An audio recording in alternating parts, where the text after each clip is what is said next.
Hello, we're going to talk about the Garmin ALPHA 100 today. What we're going to cover today is I got a lot of questions about these training buttons with the ALPHA 100. So what we're working on is how do the training buttons work and what do you do for them? The biggest question I get is there's 3 buttons, so everybody assumes that you can only train 3 dogs at a time. That's not exactly true. We're going to go into the training setup screen here, and you can see you got 2 different modes here. Your first mode will be per dog. This button will be momentary, this will be a continuous, and this will be toning. And you can see the M for momentary, C for continuous, and T for toning. You can see the dog number. The second number right there, 8, is the actual correction level. If I touch the C, you can see that's 8. You can adjust it up or down depending on how much correction you wanted to give the dog. When you go down here in the bottom, there's a button right here we're going to hit on the bottom to go back. So now you got your first dog, which my dog name is Maddie. If you want to go to your second dog, I have another dog, dog 1. That dog can have a different correction level. So let's say that dog's a little harder headed. Maybe we want a little higher stimulation for that dog. And then I have 3 dogs on here, your second dog. So by these arrows you can cycle through which dogs you want to correct. You can have as many as 20 dogs, and you would just slide through. The other way, a way that I think will be more versatile for the houndsman, is customizing these buttons. Here you would select the button you want to customize. You select Maddie. I would say, let's say I want a tone button for each button.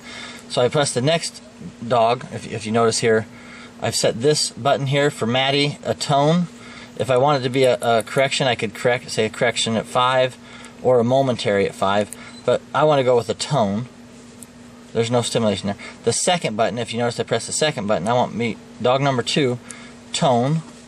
Now again, I'm going to press the third dog, or the third button, would be tone. So now I got Maddie tone, dog 1 tone, dog 2 tone. The 3 buttons. Now right here you can see I insert page. Now I got a whole another 3 options. I could slide back my page 1. If you look in the middle here, it says 1 of 2. The settings we did earlier. Now I slide over to page 2. Now let's say I want Maddie to be a correction of 4, and this one would be dog 1, a correction of, he's a little softer dog, let's assume, and the third dog, a correction of 8, 9. So now I have 2 screens. On the first screen I have tones, Maddie, dog 1, dog 2, all tone buttons. On the second screen I have a correction level. I could add a second page for and you can add pages as many as you want, which I'm only going to do 2 on this example. So let's go back and look at that from the map screen, right? So here we're on our map, we're tracking dogs. You can track them however you want. Once you hit the back button, I got my buttons here to correct. So if we're training a dog, Maddie, if I would just press that would tone Maddie, and it pulls up the control too. So if I decided it didn't work, I press Maddie and I tone her, and that doesn't work, I can switch it over to correction, and I can start to correct her.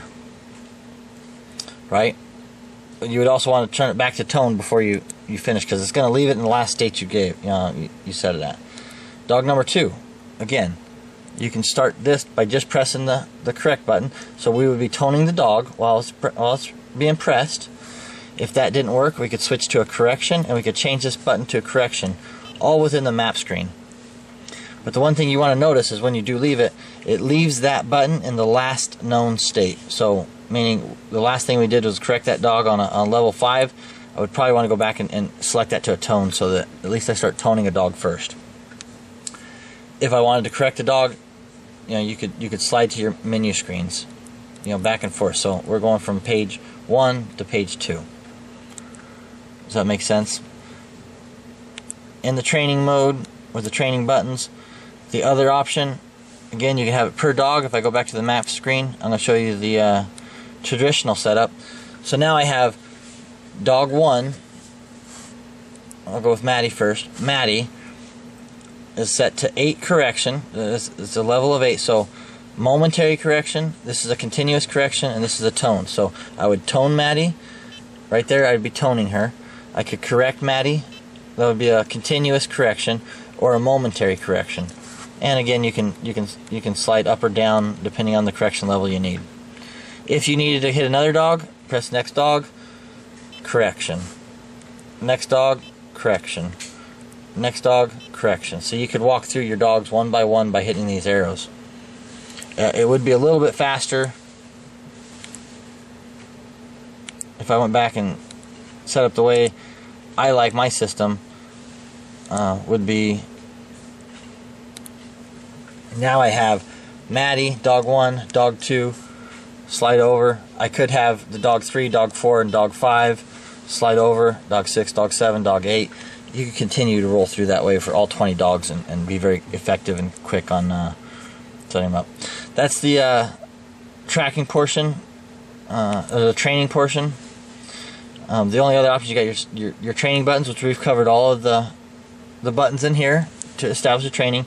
The stimulation, you have 2 different methods to do it. You have your linear stimulation, which would be more like the some of the upland bird units, the field series. Your traditional stimulation, which if we go back in here and go to the training buttons, now it's going to be set up 1 through 6, more like a field series Classic 70 or Trash Breaker. You got stimulation buttons 1 through 6, and you got low, medium, and high, momentary, continuous, and tone. So if you wanted high 6, correction, you can set it up, your different options. So that's a little quick peek at the Garmin ALPHA 100 with the training buttons and a fully customizable training setup with the Garmin ALPHA.